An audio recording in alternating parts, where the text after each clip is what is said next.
Hello everyone and welcome back to my channel. My name is Erin and for today's video we're going to be talking about some of the smartest young adult protagonists I've read in young adult. Yikes. Clearly I would not be on this list if I was in a book. I don't really know if there's a preface for the reason behind this video. I personally just get really irritated when I'm reading from the perspective of really stupid, in my opinion, characters, and I feel like in young adult it's not necessarily that they're super stupid, it's that they're super naive, and so it can come across as stupidity, and it's incredibly frustrating as a reader. So I wanted to, in case some of you are in a similar boat, give you some recommendations for very intelligent characters, in my opinion.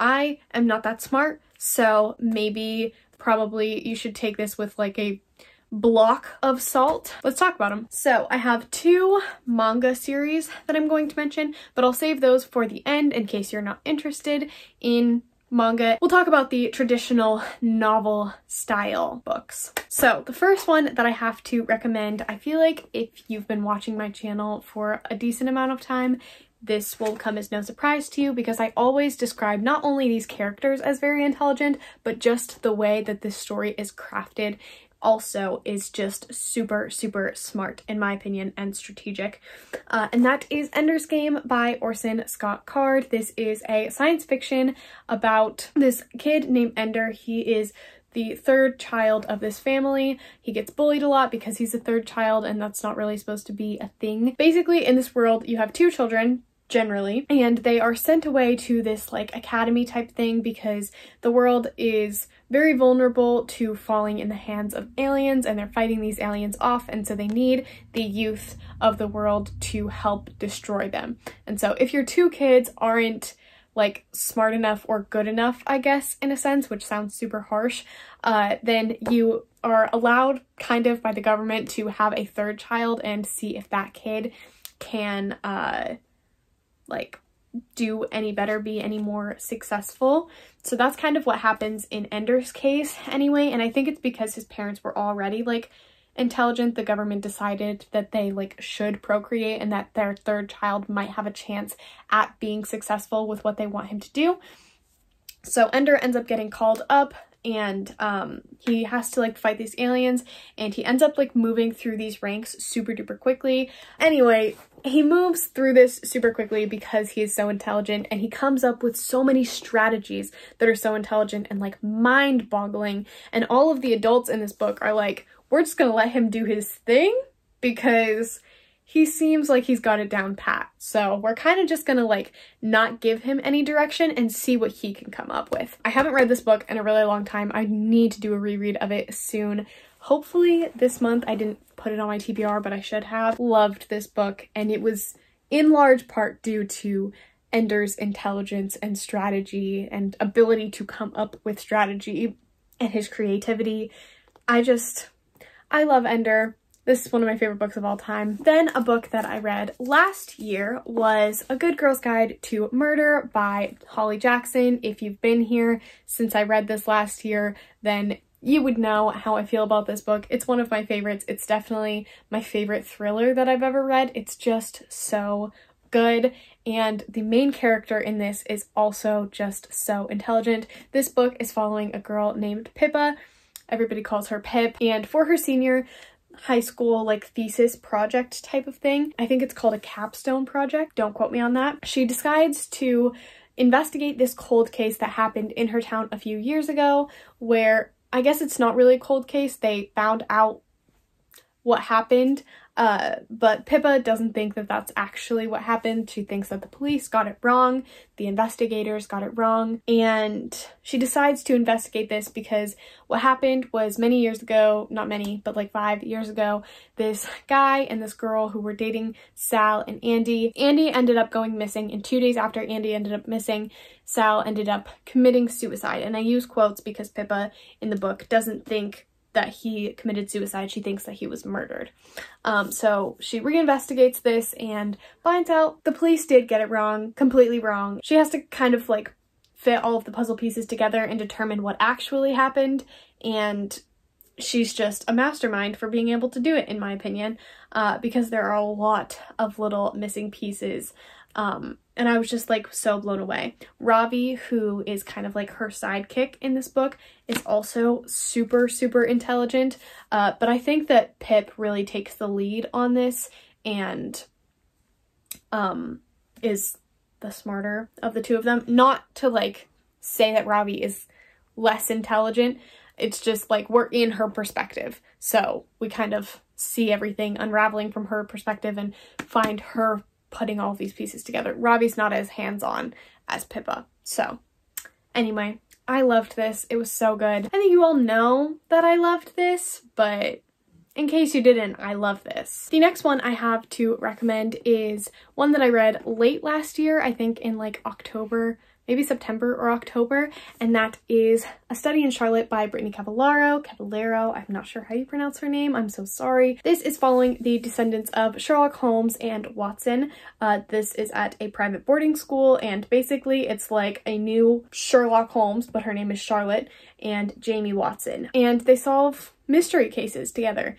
And Charlotte Holmes is one of the smartest characters literally ever. Sometimes I genuinely can't like keep up with what's happening in these books, and I'm like, huh? And that's probably because I'm dumb, but have only read the first two books in this, but Charlotte Holmes completely blows me away with everything. Jamie is our main character technically, but Charlotte is the one who she figures out most of everything on her own. There are a lot of content warnings in this book, so make sure that you look into that before you pick this up, but I highly recommend this series. They are longer than I ever really realized. This doesn't look, but like it doesn't look that big, but it's like an 18-hour audiobook or something like that. But it's very good and I highly recommend it, and it's very engaging the whole way through. Now we're getting into my more recent reads. I kind of just went in chronological order for this video, but more recently I read The Inheritance Games by Jennifer Lynn Barnes,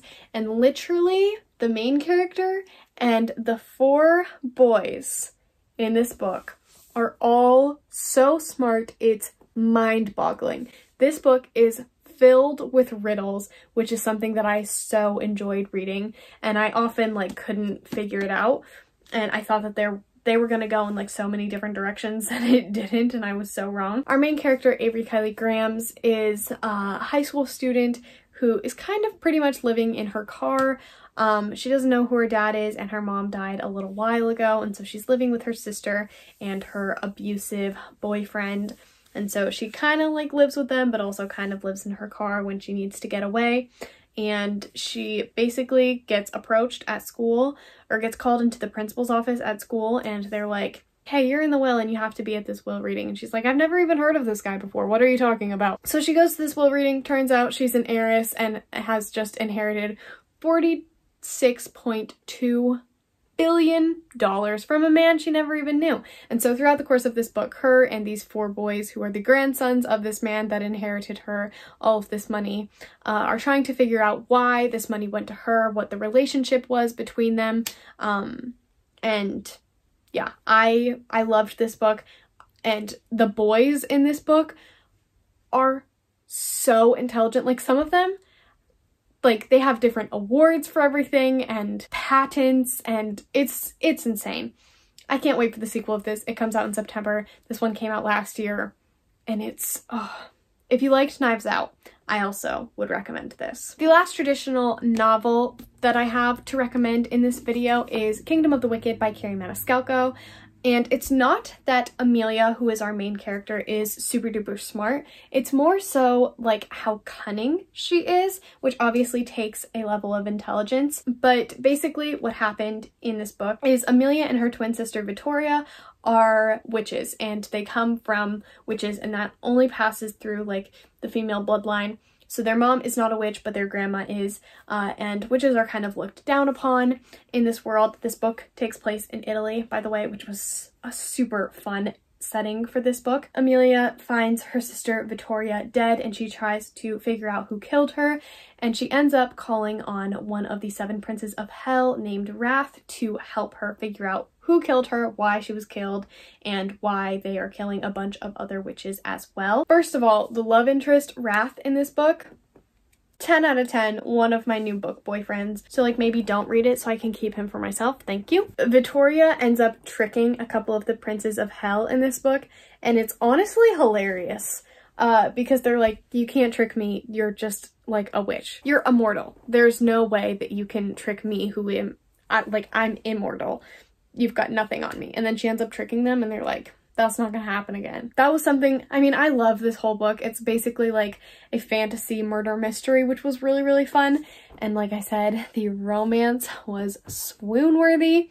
The sequel to this also comes out in September. I'm pretty sure it's like the same day that the Hawthorne Legacy comes out, which is the sequel to the Inheritance games. If you want like a fantasy and a super smart character who is cunning enough to trick princes of hell, I would recommend this. Now, as I said, I have a couple of manga recommendations for you guys, so if you're not interested in that, thank you all so much for watching. But if you are, then here are manga recommendations. So the first one is one that I feel like is pretty popular, and that is Death Note. This is volume 1 of the Black Edition, which means it's the first 2 volumes. Basically, we have 2 kind of characters that are on opposite sides that we're following. So we're following Light as well as L. And Light ends up having this Death Note, which it comes from a Shinigami, which is a death god. The Shinigami drops it onto Earth, and Light ends up finding it, and the way that it works is if you write the name of someone down in this Death Note, then they will die within the next 60 seconds. If you don't write the exact way that they're going to die, then they will just die of a heart attack. And so Light takes it upon himself to use this Death Note to cure the world of evil, and in so he's like killing off all of these criminals, but he himself is a criminal because he's committing like mass murders of criminals using this Death Note. And so the government eventually kind of like picks up on what's going on, and they recruit the help of this guy named L, whose identity remains a secret for a good part of this edition. And both Light and L are so incredibly smart that watching them go back and forth and try to outsmart one another throughout this entire book is both like, it gives me anxiety, but also so cool because it's like, how are you going to maneuver your way out of this one? I genuinely have no idea. Good luck to you. But yeah, I loved this. I loved seeing them outmaneuver each other, and it will be very interesting once I have read the entire series to see how like one of them catches up to the other. That's definitely going to be interesting. And the last book for this video and the other manga recommendation that I have is Compulsive Gambler Volume 1. I don't know how to say the name in Japanese, so I'm not going to embarrass myself by trying, but I'll put it up here on the screen. Basically, this one takes place at a private school that is kind of notorious for gambling. That's like their extracurricular activities, but they take it super, super seriously. This kind of borders on horror as far as like the subgenre of manga that it is. So be careful and look up trigger warnings for it, but it is my favorite manga series that I have ever read, and I don't hear enough people talking about it. Basically, this new girl comes to this school and decides to take on one of the better gamblers in this school, and she's like, yeah, it'll be fine. This will be so fun. And this girl is like, they describe her as crazy because she is obsessed with gambling. Like, they're all kind of obsessed with it, but her obsession takes it to a new level where it's kind of weird. And she ends up like defeating a couple of the best gamblers, and they are now indebted to her, and it's so fun. And she figures out all of the different ways that people are cheating, and their like tricks and their tells, and then she'll explain it to them like in the middle of the game or at the end of the game, and it just makes them so mad, and it's so entertaining to read. Also, the art style is super cool, and the different games that they play for gambling are also like really, really cool, and I wouldn't want to play them to the extent that they play them because it's like dangerous, but the games that they play are super interesting, and I would be down to do it if it wasn't like gambling, just like play one card game, you know? That is it for my smart protagonists in young adult. I guess the manga, I don't know if that's technically young adult, but for the most part, all of those books are young adult. So I hope that you guys enjoyed this. If you want a part 2, I would love to do that because I am sure that I missed some characters, whether I just like forgot or I haven't read those books yet. So I would be down to make a part 2 if you guys want to see that. Let me know. Let me know down in the comments below what characters are your favorite, if you've read any of these books, or like characters that you think I missed, or books that you would recommend to me based on this list. I hope that you guys enjoyed this video. I hope you're doing well, reading, mentally, and otherwise. I love you all so much. Thank you for watching, and I hope to see you in my next video. Bye, guys.